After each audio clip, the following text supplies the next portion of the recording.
Alright. Tomorrow is September 9th, 2021. That would make the. How do I do the math? It's, by the way, Shane Acker's Nine's, Tim Burton's Nine, however you define it. The Nine movie, the animated movie. Nine is going to be a anniversary for that. It's like. So since 2018 is the 9th anniversary, 10 will be on the 19th, 11 is on the 20th, 2020. Um, and then 12, that would make it, yeah, 12 years since 9 was released in theaters. September 9th, 2009. So this is the 12th anniversary tomorrow. I'm going to upload it on the 9th if I can, or even the day before, which is, well, today's the 8th, by the way, so, in September, so, 2021. I'm going to make a quick video. This DSLR will only record for 20 minutes straight up for the first clip, so I'll just record that and not have to edit anything. But, yeah, 9 is actually my favorite movie of all time, even to this day. I watched it a little late on DVD. My youngest brother had the DVD available for one of his birthdays, I think, for Christmas, I think, and I watched it about a few months later after he got it. And so we got that DVD about maybe 2012, no, it was 2010, 2011 when we got the DVD.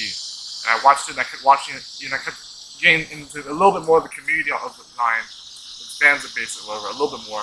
Not with all of them. Some of the people who made the 9 Jets, the project on DeviantArt, I wasn't a part of that as much, really. I knew about it to an extent, but I didn't really participate in it. And but I did talk with some YouTube commentators on some of the videos that exist of 9 on YouTube. And they had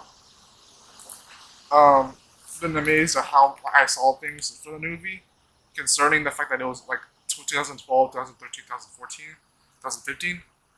And I've been talking about the movie ever since then. And I think they say that my thoughts about the movie are very insightful. And I very well, in some people's eyes, I may very well be the biggest fan of the franchise.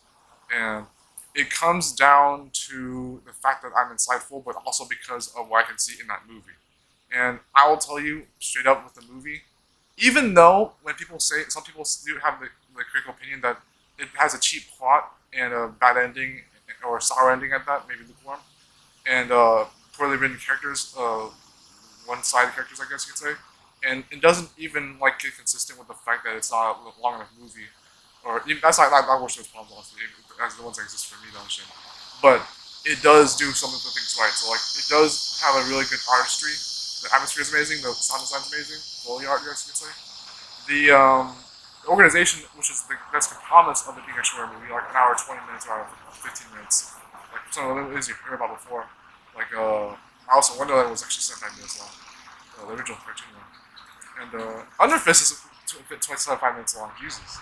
But yeah, or an hour long, I think. I don't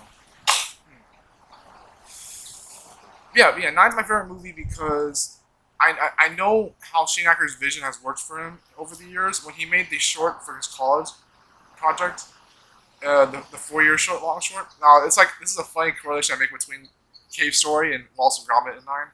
Is that they all took 4 years to make like their project or whatever, and before they got big, or what got them to be good, because with Cave Story, Pixel made that Shinigami, whatever his name is, Japanese. He made Cave Story in 4 years, and even made the audio engine for the music. All on his own, he invented that. And then Wallace and Gromit was invented by some guy that got some of the people that in the community, Nick Park and some other guys. I think the very original guy was some other guy, and then Nick Park was involved in other productions. But the guy who made Wallace and Gromit, the very first short, Grand Day Out, and I'm gonna get back to 9 in a second. He made that claymation after 4 years, and it only really blew up since the second one, The Lost Brothers. But the Grand Day Out actually still saved the company that was selling cheese, the Wensleydale one. That's what the memes for. So I concede in a good way, if that's even a good word, all three of these projects, because I think even for Cave Story, it was a independent project, but Wallace and Gromit had independent intentions as well. 9 pretty much already kind of knew where it was going as far as Shane Acker's vision was, because Shane Acker is a very confident person in particular. That's why he still wants to make the sequel to 9 for the movie, because he has the whole story set up, but he doesn't. I'm actually I think I'm one of the only people who is aware of the fact that after some people who emailed him about the sequel or what he's planning for the future of 9, if anything, and how Focus Features was pointing back on that. But anyways, yeah, that's how I know about that. Is that they mentioned that was legitimate, and that was his vision for the sequel is very likely, especially for the updates you saw on Facebook and all that. Those mysterious recent updates in recent years. So, but 9, Shane Acker's 9, I like what he did with it. Like the short in college was like a few minutes long, and it had all the fundamentals to it. But even the same one-sidedness aspect, unfortunately, even the poor plot, if that's even the case. I think the story is really good. I think the story is very deep. It's just that people don't have to understand the way they have to. Like, it doesn't have to be like literally well written. It doesn't have to be like have characters that have ambitions and strengths and weaknesses that are obvious. Although I think even those were particularly available in the movie. They had different blind spots and strength points. But because that's my that's a bit of an esoteric, if not. And I'll get into how I got schizophrenic about 9 in a bit later video if I need to. But I did make an essay in college myself about 9. I was proud of that one. I made a film appreciation. I don't know if my professor's watching this. Hey, I still see you every once in a while at my job. But yeah, thank you, professor. I enjoyed that course because I got to enjoy a lot of other movies and films and all that. But yeah, I just let me see how much I got on this recording. Okay, so we only burnt like 6 minutes. Let's end on 9 minutes. Okay, I got it. Okay, so we come to a point where focus features isn't the only enemy here. I mean, focus features is fantastic, but they still need to get a grip and not stop Shane from making the sequel. If he really thinks it will be worth it, and if it really would be worth it, he needs to get that sequel done. I'm not pressuring him, but I know he can do it, and I know he'll do it really well. Even the sequel is not as promising as the first movie. The first movie ends like kind of a lukewarm note. So my thoughts on 9. Okay, so my favorite scene is any of the ones including the seamstress, and definitely toward the final battle. And I think the seamstress scenes were really good. I don't think of seamstress as being the best one. I think maybe the winged beast is the best one in my opinion, but the seamstress scenes are very good, especially when 9's saving 7 in the movie, because the winged beast appears halfway through the movie. So I think it's like this idea I mentioned in another other video or in other comments on YouTube that and people love my insights about Paper Mario Thousand Door and 9 and all that other thoughts I have. But when the difference between 6 and 7 is that 6 is a visionary and 7 is a warrior. And 6 is artistry and 7's courage. I think independence, whatever, and 6 is a lack of communication, which I can relate to, obviously. As I mentioned in like a modern business contest on robots. Long story about that, maybe. But and 7's almost everyone's favorite character in the movie. But 7 survives, by the way. It's all this plot twist. Okay, 6 doesn't. Sorry.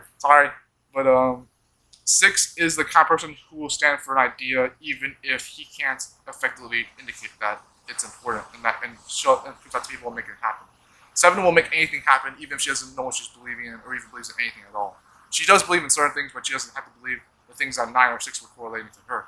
But so I see 7 as being independent and 6 as being sincere and knowing where he is going. And I think it's funny because he wasn't even like obviously he had defects, and you can compare 6 to anyone who has ADHD or autism, honestly. But I believe in 6.7 in my opinion, my personal opinion. But the last thing I'll add for a 9-minute video is actually I'm out of time actually. Okay, this is gonna go to Marchscarf, but or we'll go to Dr. AC. So okay, I accept you, Tony. Remember that there's nothing more beautiful than desperation, and that there's nothing more devastating than not to care. And if this goes to Marchscarf, I'll upload it there too. But it can be a cross upload. But yeah, see you guys later. And the final thoughts I have would be that Shane, make that sequel, please. I'm not begging you to do it, but I still want to see it happen. Okay. Bye, guys. See you in the next video.